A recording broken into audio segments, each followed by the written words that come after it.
The Purim holiday takes us back to a time in history when genocide against the Jews was attempted some 2,400 years ago.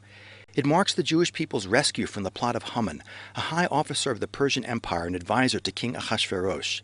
Haman's rage was incited by a single Jew, Mordecai, who refused to bow before him. Rather than seeking revenge against Mordecai alone, Haman plotted against the entire Jewish people. Haman gained permission from the king, Ahasuerus, to do as he pleased against the Jews. He legislated a pogrom that would wipe out every Jew in the empire on a single blood-soaked day.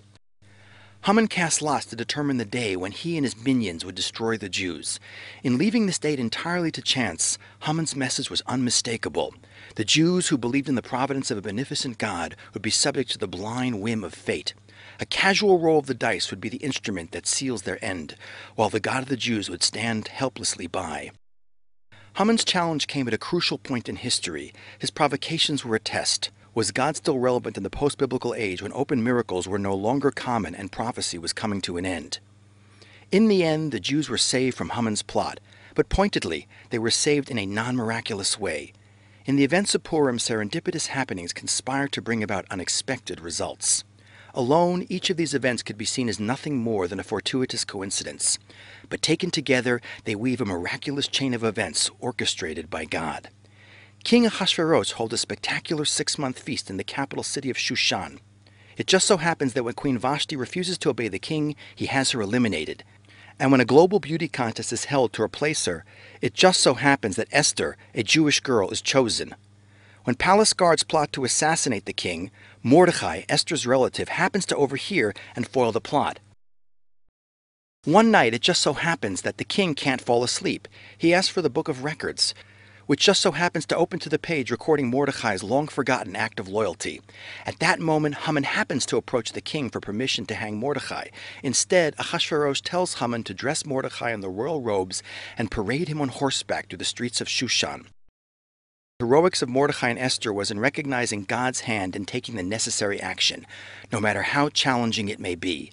When Esther fears approaching the king uninvited because one could be killed for such presumptuousness, Mordecai tells her it is certain that the Jewish people will be saved one way or another. God promised it will never be destroyed. The only question, Esther, is if you will rise to the challenge God has given you, enabling redemption to come through your hand. This is your big moment, the reason for which you were born. At the climactic moment, Esther hosts a banquet where she reveals that she is Jewish and exposes Haman for planning genocide against her people.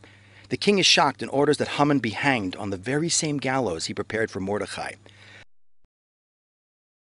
Ahasuerus grants the Jews the right to defend themselves on the 13th of the month of Adar, the day of the planned attack. The Jews defeat their enemies, including Haman's 10 sons, who, like their father before them, are hanged on the gallows.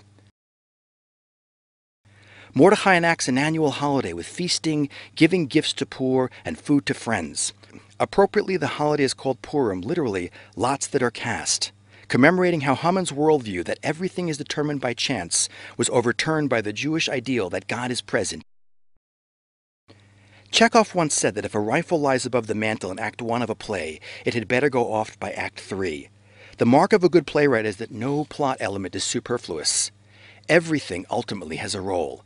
And the same goes for the great playwright in the sky. Everything we humans do has its role in the play we call life, but not necessarily in the way we imagine. The book of Esther does not mention the name of God, and that's the whole point. The message of Purim is that God is here even when he doesn't seem to be. God's presence in history is felt not just when the sea splits or when divine fire descends upon a mountain in full view of the entire nation. God is present in the everyday workings of life and history as well. We all have choices to make. That is how we cast our lots in life. But what happens after we make the choice is no longer up to us. Purim demonstrates that God is in complete control, even when he remains behind the scenes. Without the fanfare of miracles, in the space between human choice and the ultimate result, the master of the universe will yet have his say.